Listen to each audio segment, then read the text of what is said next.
Hello friends, good morning. तो ये video हमारा है regarding report of property portfolio summary report. So ये बेसिकली किसी इंफ्रास्ट्रक्चर कंपनी में रिपोर्ट बनाई जाती है। ठीक है, इंफ्रास्ट्रक्चर कंपनी समझ लो या फिर जो रियल एस्टेट कंपनियां होती है उसमें समझ लो। ठीक है, तो ये वहां पर इस रिपोर्ट का यूज किया जाता है। तो इसमें आप देखिएगा columns, serial number, property name, क्योंकि डिफरेंट टाइप की प्रोजेक्ट चलते हैं उनके। जैसे सपोज एक उन्होंने कंपनी है, रियल एस्टेट कंपनी है, इंफ्रास्ट्रक्चर कंपनी है, उन्होंने अपना एक प्रोजेक्ट स्टार्ट किया नोएडा में। ठीक है, फिर एक गुड़गांव में किया। ठीक है, तो ये एक तरह से वही है ओकवुड हाइट्स करके। ठीक है, तो जैसे शिप्रा सन सिटी होती है, इस टाइप की वो एक प्रोजेक्ट बनाया हुआ उन्होंने। ये डिफरेंट टाइप ऑफ प्रोजेक्ट है। लोकेशन क्या है उसकी? ठीक है, अ, और सपोज यहाँ पर मैं लिख दूं गुड़गांव,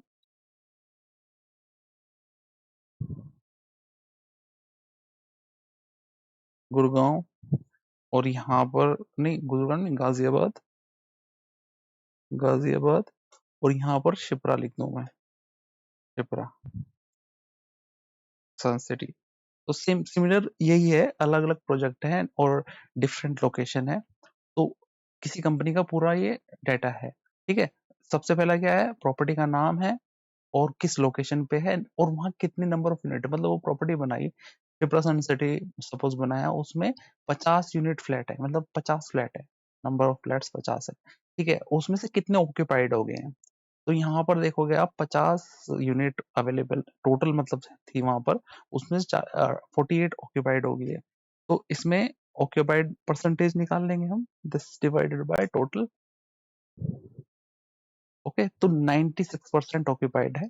और अगर आप देखा जाए टोटल जो ऑक्यूपेंसी रेट है वो 90% है। मतलब ये टोटल जितने हैं, कितने नंबर ऑफ फ्लैट 710 है, इनमें से कितने ऑक्यूपाइड है? 644 ऑक्यूपाइड है। और क्या रेट निकल के आई? 90, एक मिनट, इसको वो कर लेता हूँ मैं, डेसिमल बढ़ा देता हूँ, 90.70। तो ठीक है, अब आप नीचे देखोगे 90.70। ठीक है, 3 का फर्क आ रहा है उसमें, वो राउंड ऑफ का फर्क। तो अब आप ये देखिए,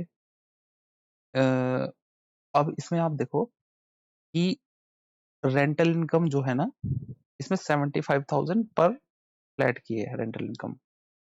तो और कैश इन्वेस्टेड है हमारा, मतलब अगर मान लो कोई उसको परचेज करेगा फ्लैट को, तो 10% उसको कैश डाउन देना पड़ेगा मार्केट वैल्यू का।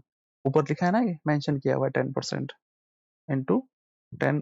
अब ये क्यों कर रही है, आगे ना कुछ रेशियो निकाले हैं तो उसमें इसकी जरूरत पड़ेगी। ठीक है, तो टोटल इतना इतना कैश डाउन देना पड़ेगा। इसको कैश डाउन बोलेंगे, कैश इन्वेस्टेड मतलब स्टार्टिंग में कैश। इसका मतलब ये नहीं कि हमने कैश दिया है किसी, इसका मतलब हमारी जेब से कितना कैश फ्लो गया है बाहर। वो बैंक के मोड में भी हो सकता है और कैश के मोड में भी हो सकता है, बैंक से चेक गया, आरटीजीएस गया। ठीक है ना, उसे बोलते हैं कैश इन्वेस्टेड। और मार्केट वैल्यू इतनी थी, उसके बेस पे हमने कर टोटल एक्सपेंस। उसमें टोटल एक्सपेंस कितना आया हमारा, मतलब उसकी मेंटेनेंस में और उसमें लगभग 30,000 का टोटल एक्सपेंस है उसमें हमारा मंथली बेसिस पे।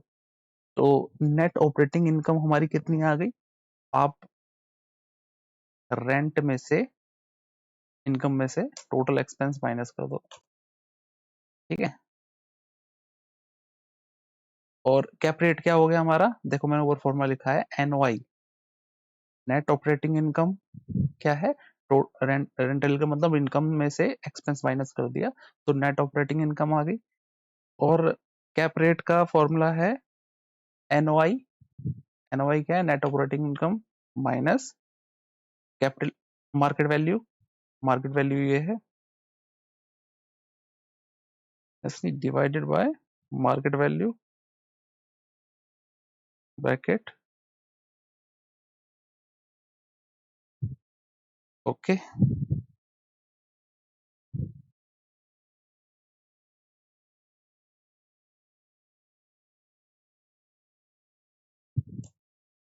तो इसमें देखते हैं अभी हमारा कितना परसेंट आ रहा है।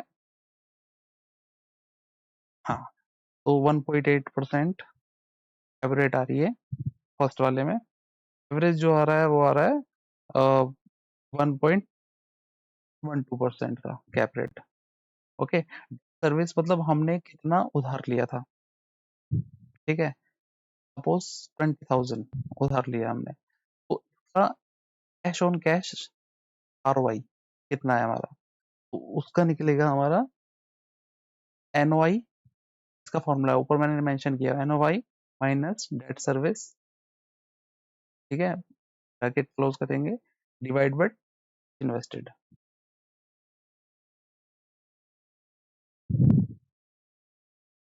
ठीक है, तो ये बेसिकली अगर एक बेसिक रिपोर्ट है ये, तो इसमें ये रेशियोज जो निकलते हैं, कैप रेट रेशियो होता है, कैश ऑन कैश आरओआई, और ऑक्यूपेंसी रेट, तो ये चीजें हैं, और भी बहुत सारी चीज होती है। तो ये बेसिक सी रिपोर्ट एक है।